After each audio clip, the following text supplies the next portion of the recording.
adaptation of H.P. Lovecraft's work. He loves crafts. Focus on story and atmosphere. You will not find difficult choices, action sequences, or inventory management here, and movement is limited to processing through locations along with the plot. So it sounds to me, and I'm gonna just take a wild guess here, that maybe this is like a linear type of a game. If I am talking funny, it's because I have my braces in, so it's kind of hard to talk. I'm a little lispy. Like I'm doing like that kid right now from the Stranger Things. Okay. I am writing this under an appreciable mental strain, since by tonight I shall be no more. I'm writing this under an appreciable mental strain, since by tonight I shall be no more. So, what does that mean? Like, are you gonna like commit suicide? Also, I don't know how to move. Oh. During the game, you will encounter interactive elements. Some of them will allow you to continue your journey. Others reveal interesting facts about the original short story, its historical background, and the author. Some of the trivia is hidden. In order to find these secrets, focus your eyes and look for the Elder Sign. Well, I'm pressing that button and it's not working, so I don't know if this controller is, Penniless, and at the end of my supply of the drug which alone makes life endurable, I can bear the torture no longer, and shall cast myself from this garret window into the squalid street below. I'm sorry, guys. Oh my god, I'm like throwing my pillow around. Hold on. Ratchet. So, he has a drug addiction? Is that what's happening here? Like, is he addicted to drugs? Okay. Do not think from my slavery to morphine that I am a weakling or a degenerate. He's telling... He just told me to stop judging. When you have read these hastily scrawled pages, you may guess, though never fully realize, why it is that I must have forgetfulness or death. Okay. It was in one of the most open and least frequented parts of the broad Pacific that the packet of which I was supercargo fell a victim to the German sea raider.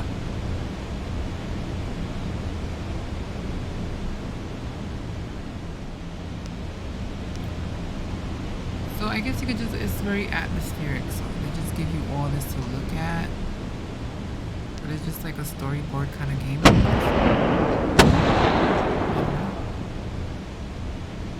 The Great War was then at its very beginning, and the ocean forces of the Hun had not completely sunk to their later degradation.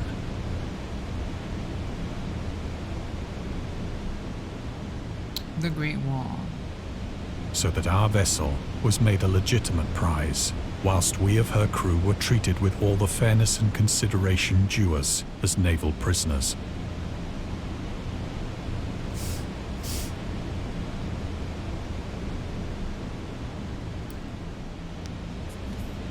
Oh my goodness.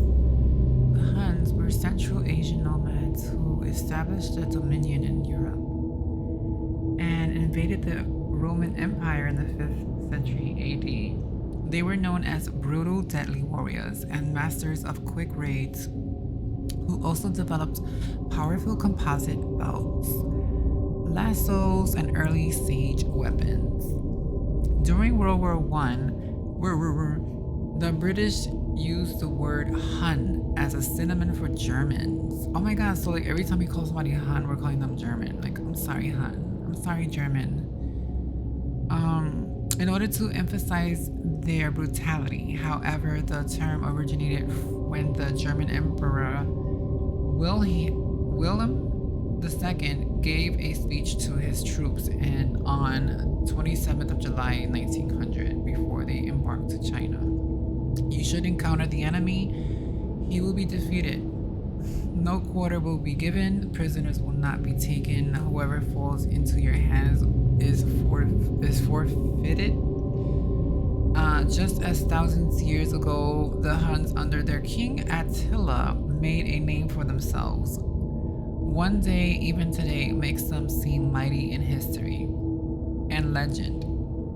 May the name German be affirmed by you such in a way in China that no Chinese will ever again dare to look cross-eyed at a German.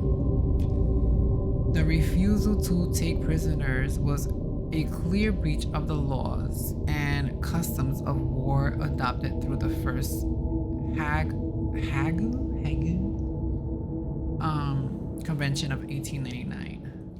Girl, this is like a history lesson. Like I'm not here for it. You know what I'm saying? You can read the discovered trivia immediately or go back to them later in the main menu. Turn off displaying trivia if you find that this feature distracts you from the story. This can change anytime in options. I don't know. Should we It's like then you get shorted the experience.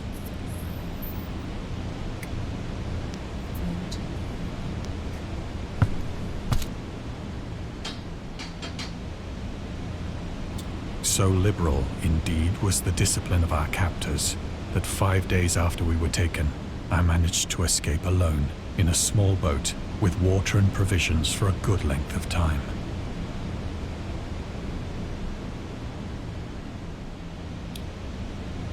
Okay.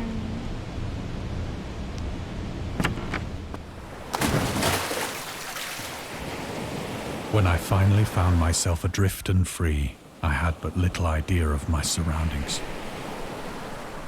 Wow. Never a competent navigator, I could only guess vaguely by the sun and stars that I was somewhat south of the equator. Of the longitude, I knew nothing, and no island or coastline was in sight.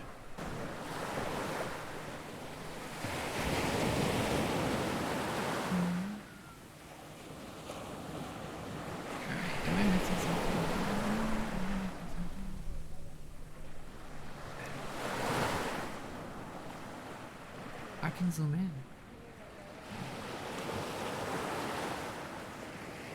Zoom in on what exactly?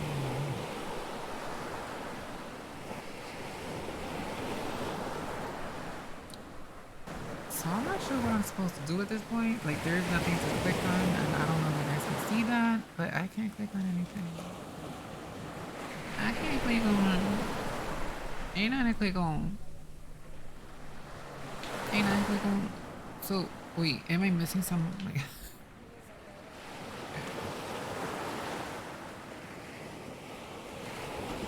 am I supposed to jump? I wanna get in that water. I don't know why.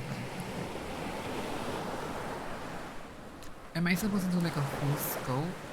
Like what's happening here?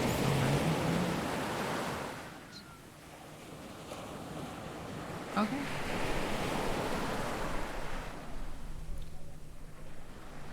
I mean, like, what is going on?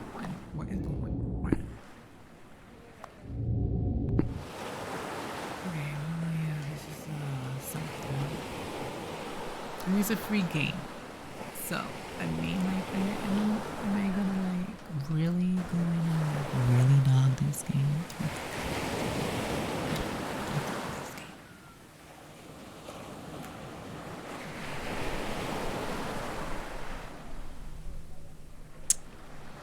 I don't know what I'm supposed to do.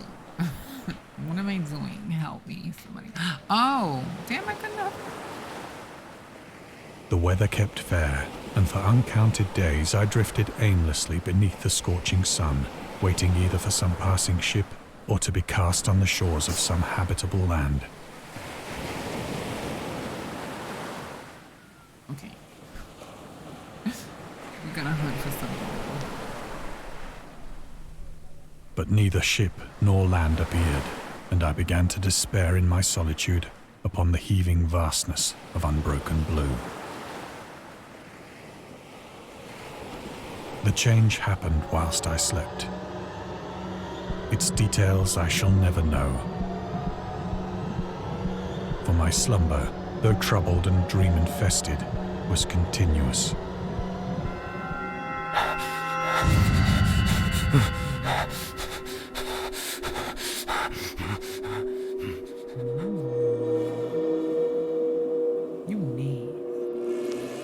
When at last I awoke, it was to discover myself half sucked into a slimy expanse of hellish black mire, which extended about me in monotonous undulations as far as I could see, and in which my boat lay grounded some distance away. Though one might well imagine that my first sensation would be of wonder at so prodigious and unexpected a transformation of scenery, I was in reality more horrified than astonished. So it was like he was on some buoyant kind of water territory. For there was in the air and in the rotting soil a sinister quality which chilled me to the very core.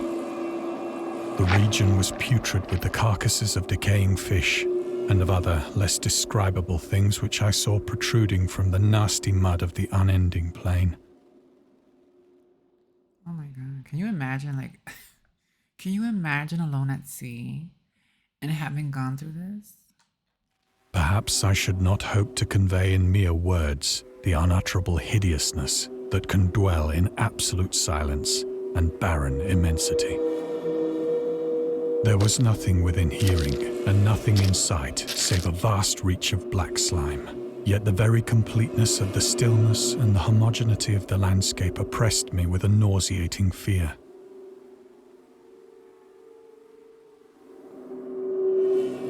The sun was blazing down from a sky which seemed to me almost black in its cloudless cruelty, as though reflecting the inky marsh beneath my feet. That's a good way to put it.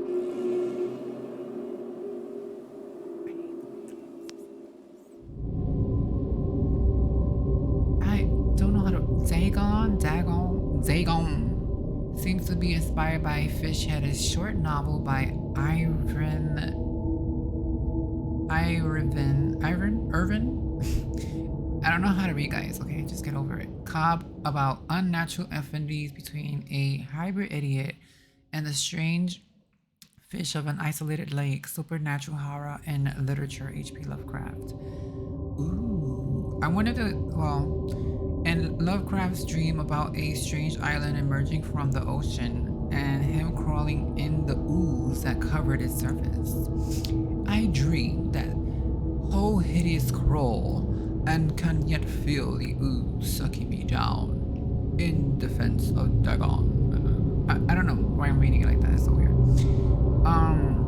Lovecraft's interest in the topic stemmed from his aversion to fish and sea smells, in his own words. I have hated fish and feared the sea and everything connected with since it was... What the hell is that noise?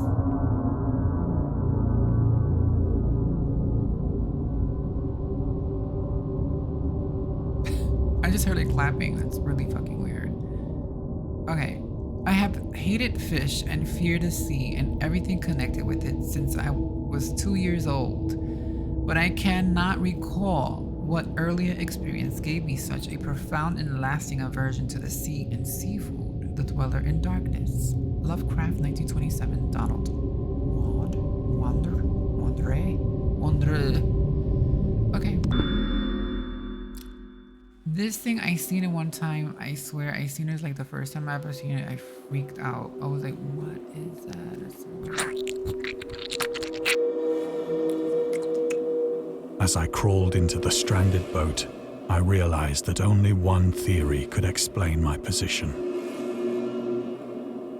Through some unprecedented volcanic upheaval, a portion of the ocean floor must have been thrown to the surface, exposing regions for which innumerable millions of years had lain hidden under unfathomable watery depths. That's scary. So great was the extent of the new land which had risen beneath me that I could not detect the faintest noise of the surging ocean, straining my ears as I might. You know, I actually, if you've ever been to New York City's Natural History Museum, they have an exhibit where they have this giant well. Like, that freaks me out. I don't know, it just freaks me out. That whole area just freaks me out. It's like dim and dark, and it has like black lit, like lighting and stuff. And there's like this one squid. Ugh, I need to go there and take pictures and like upload it or something. Nor were there any seafowl to prey upon the dead things.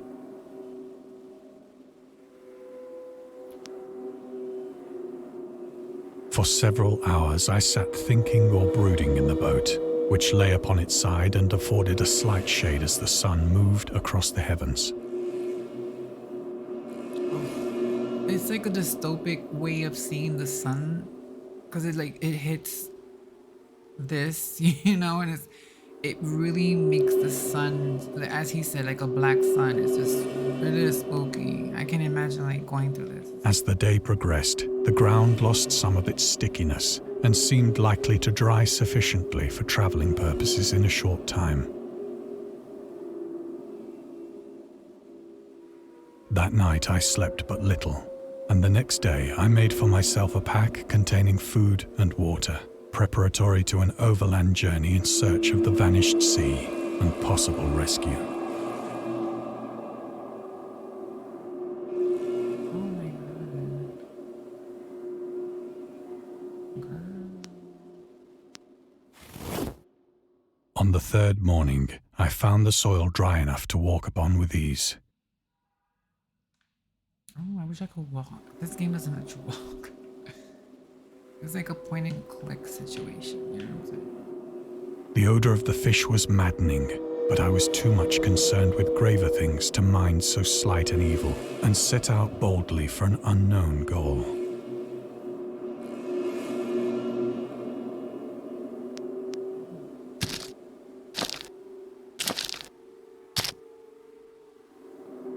All day I forged steadily westward, guided by a faraway hummock which rose higher than any other elevation on the rolling desert. What is that? Like, call me ignorant all you want. I don't know what that is. What is that? And I hope I never encounter anything like that. Ever.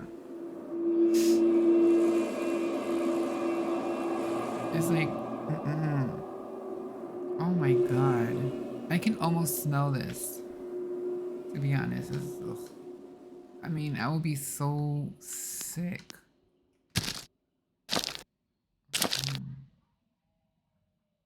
That night, I encamped, and on the following day still travelled toward the hummock, though that object seemed scarcely nearer than when I had first espied it.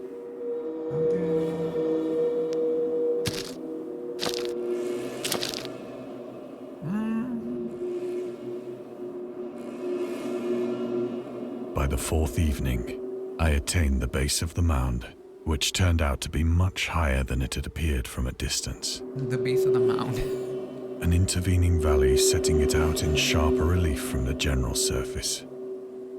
Too weary to ascend, I slept in the shadow of the hill. I know not why my dreams were so wild that night, but ere the waning and fantastically gibbous moon had risen far above the eastern plain, I was awake in a cold perspiration, determined to sleep no more. Such visions as I had experienced were too much for me to endure again. And in the glow of the moon I saw how unwise I had been to travel by day. Without the glare of the parching sun, my journey would have cost me less energy. Indeed, I now felt quite able to perform the ascent which had deterred me at sunset. Picking up my pack, I started for the crest of the eminence.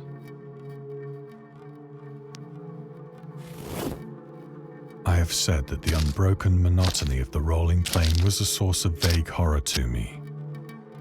But I think my horror was greater when I gained the summit of the mound and looked down the other side into an immeasurable pit or canyon.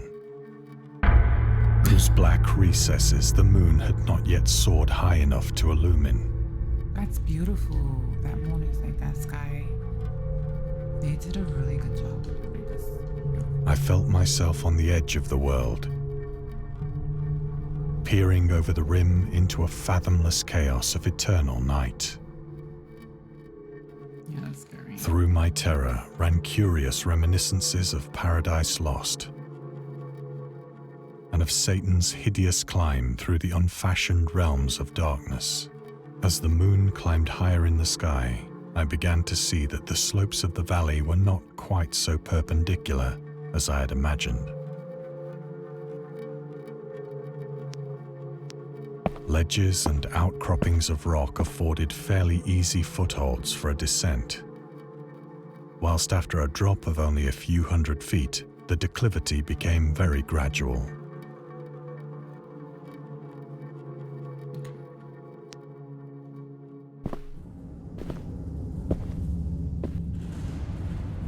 Urged on by an impulse which I cannot definitely analyze, I scrambled with difficulty down the rocks and stood on the gentler slope beneath. Oh my god, it's like a nightmare. Gazing into the Stygian deeps, where no light had yet penetrated. All at once, my attention was captured by a vast and singular object on the opposite slope, which rose steeply about 100 yards ahead of me. It was like a monolith. An object that gleamed whitely in the newly bestowed rays of the ascending moon.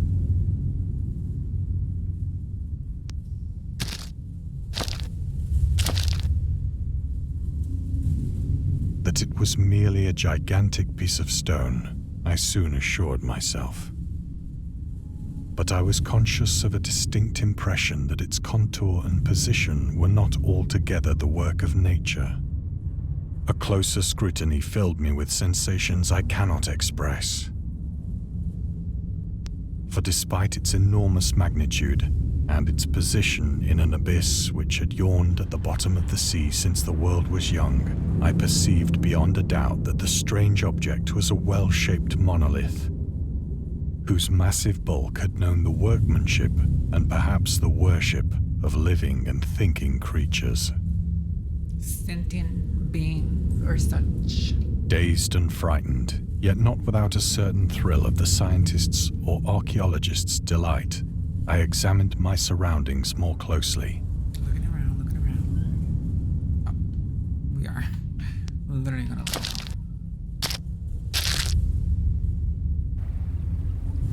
The moon, now near the zenith, shone weirdly and vividly above the towering steeps that hemmed in the chasm.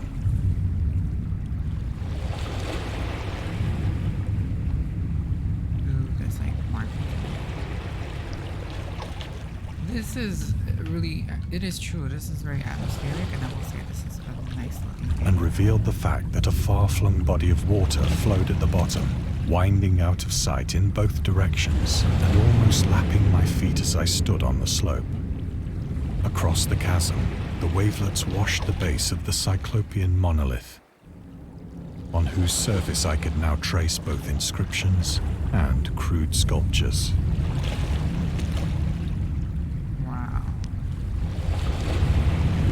The writing was in a system of hieroglyphics unknown to me and unlike anything I'd ever seen in books. It's like a sea creature god or something. Okay. Consisting for the most part of conventionalized aquatic symbols such as fishes, eels, octopi, crustaceans, mollusks, whales, and the like.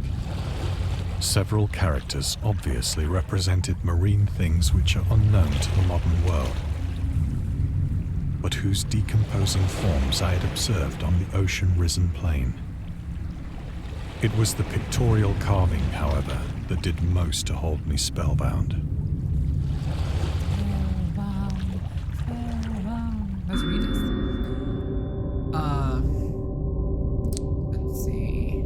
Dagon contains many themes and storytelling methods that Lovecraft developed in his later works, such as telling the story through carvings at the Mountains of Madness, the Nameless City, journals and characters notes the shadows out of the time.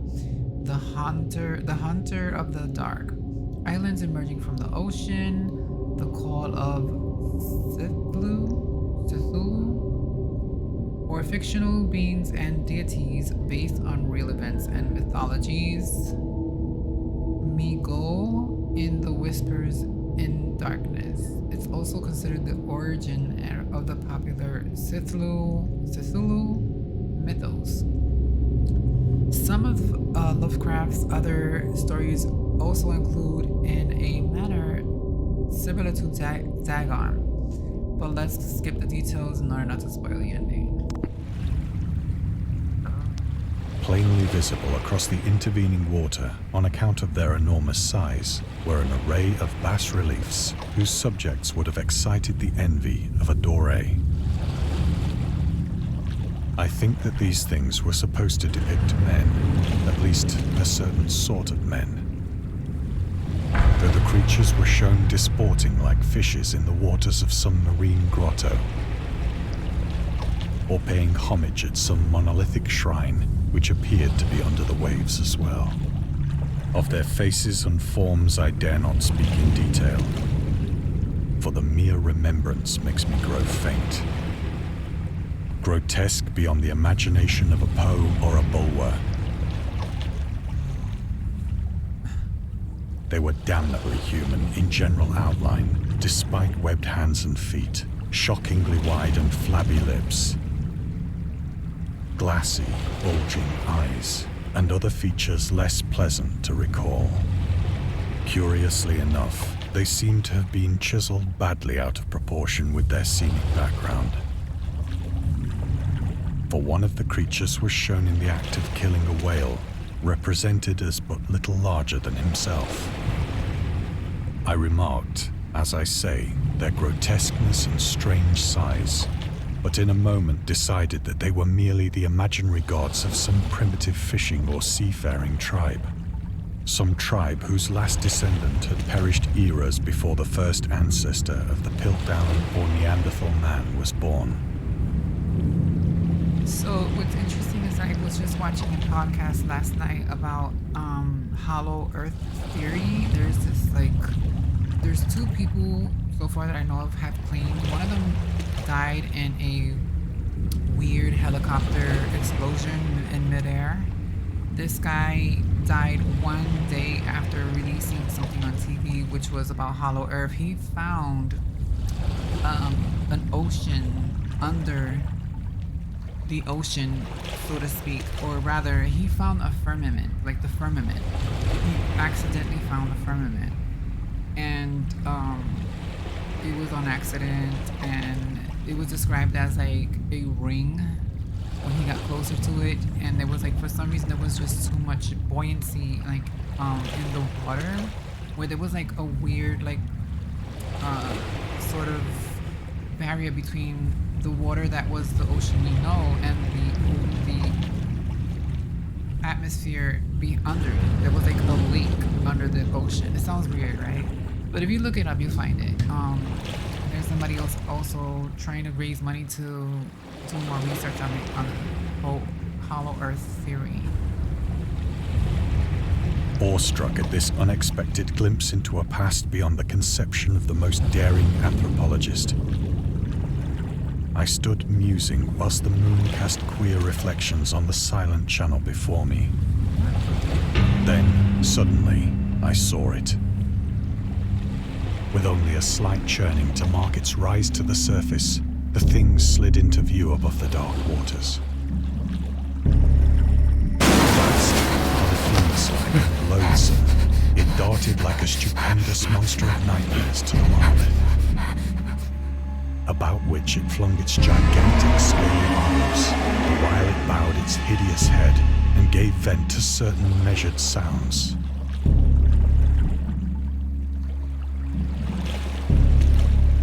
I think I went mad then.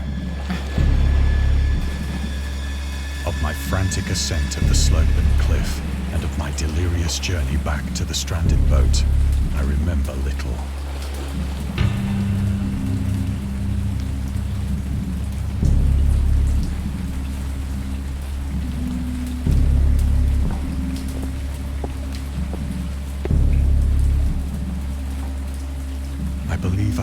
great deal and laughed oddly when I was unable to sing.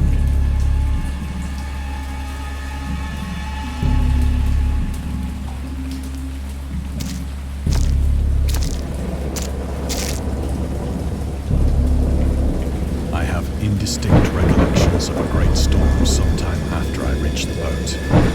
At any rate, I know that I heard pearls of thunder and other tones which nature utters only in her wildest moods.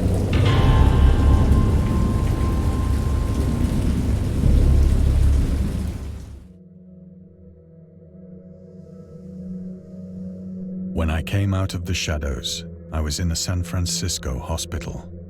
I'm sorry. Brought thither by the captain of the American ship which had picked up my boat in mid-ocean. In my delirium, I had said much, but found that my words had been given scant attention. They're like, child, you crazy. I'm sorry for the noise outside, Of any land upheaval in the Pacific, my rescuers knew nothing. Nor did I deem it necessary to insist upon a thing which I knew they could not believe.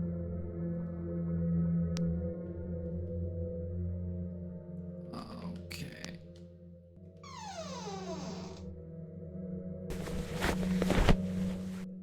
Once I sought out a celebrated ethnologist and amused him with peculiar questions regarding the ancient Philistine legend of Dagon, the fish god. Dagon. Dagon. I'm gonna name my kid Dagon. That's my kid Dagon. He's 5 years old. Alright. Oh. Okay, so I wanna be nosy. It's about Dagon. Dagon. Now they give me the pronunciation, so to speak, right? Dagon, right? Was the main deity of the Philistines, worshipped throughout the Middle East as the ancient god of fertility and crops. In Hebrew, the word Dagon, Dagon, right? I'm crazy. Was a common noun for grain. The rulers of Akkad, let's just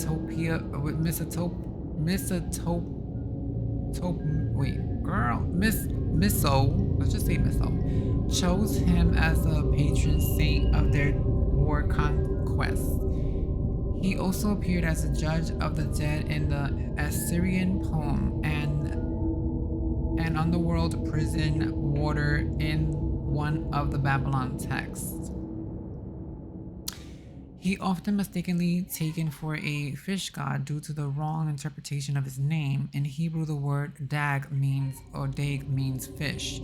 In H.P. Lovecraft's work, Dagon is an underwater deity ruling over the deep ones. A humanoid race with fish traits that reside in the oceans, he is worshipped by a secret cult called the Esoteric Order of Dagon. Now, is there really esoteric cult called the Order of Dagon? Is that real? Like, girl, listen, I've been finding out a lot of things lately that I was not aware of. I wouldn't be surprised. But soon perceiving that he was hopelessly conventional, I did not press my inquiries.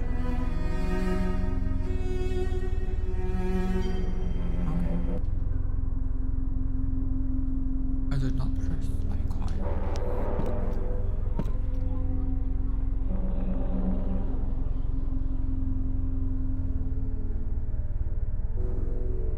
I kind of want to get like one of these busts like that. Like I want to have one of those. Just chilling around.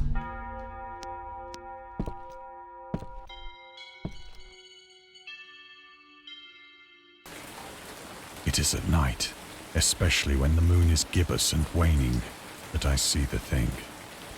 I tried morphine, but the drug has given only transient surcease and has drawn me into its clutches as a hopeless slave. So now I am to end it all, having written a full account for the information or the contemptuous amusement of my fellow men.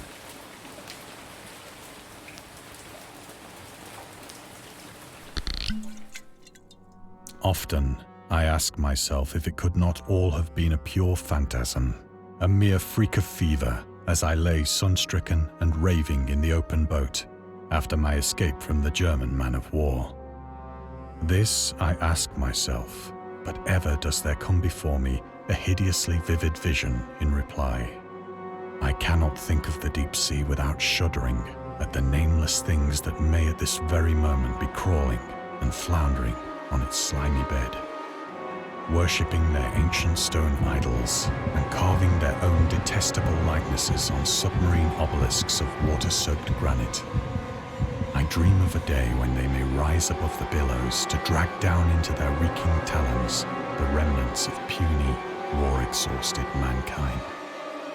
Of a day when the land shall sink and the dark ocean shall ascend amidst universal pandemonium.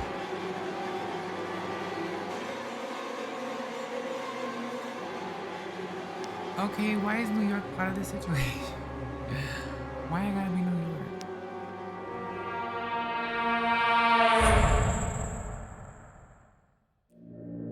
The end is near.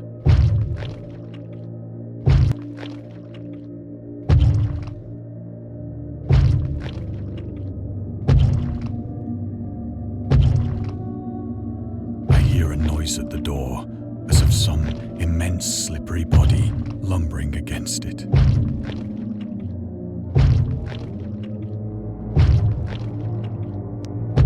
It shall not find me.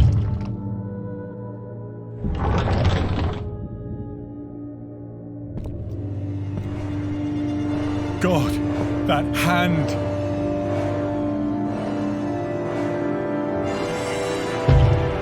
The window! The window!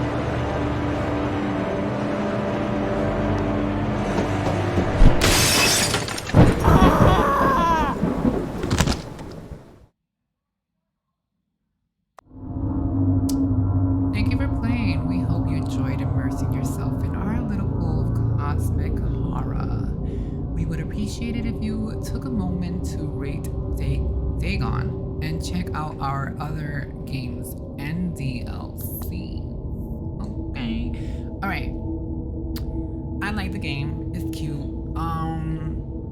It is basically just a storytelling. It's like opening up a storybook of sorts. You know what I mean? It's like a short little like read or something. That's what it feels like. It feels like Barnes and Noble, but like virtual world. You know what I mean? That's what it's giving me. I love it. The visuals, they're nice. I do like that. You know, that's cool. And what else can I say? I like some information that I got from that. I am doing a lot of research on the esoteric, and I am very interested in all that because I just really would love to hear and like just know the different practices that are out there other than the whole, you know, outside the Holy Bible. So I am interested in all that other stuff. Definitely gonna probably look some of the stuff to see if, you know, if it's historically accurate. I don't know. Like, and like I said, I have done research on some things, and I've found some things to be very like wow, incredulous. Like it's amazing that these things actually exist, like these belief systems and, you know, practices and the occult. It goes deep. So yeah, that's pretty much all I have to say about that. Other than, yeah, I just hope you enjoyed it as much as I did. I think it was okay. It was cool. I don't feel like I wasted my time on this at all. For a free game, I think it's pretty cool. And yeah, I don't know. I think I did good on time, about 40 minutes now on this video, so that's pretty cool. I will leave it there, and yeah, I don't know if you, what are your comments on this? Like, does this ring any bells to you? Like I said before, this does ring a bell as far as like the, not flat earth theory, but the whole hollow earth. So it's very interesting because I've heard these stories of like finding lakes underneath water, which is really weird. He's like, how does that work?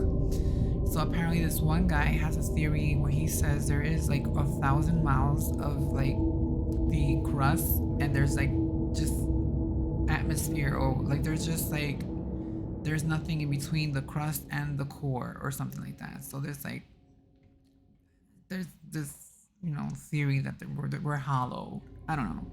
Anyway, I'll leave it there. Let me know if you like this song. I'm sorry about the noise outside. I mean, like, I can't help it. I should have waited till later to record this, but I just wanted to get this out the way because I was really interested in it. If I really rushed, I mean, I just rushed out the shower to play the game because I just really wanted to play it. Anyway, thank you for watching. See you next time. Bye.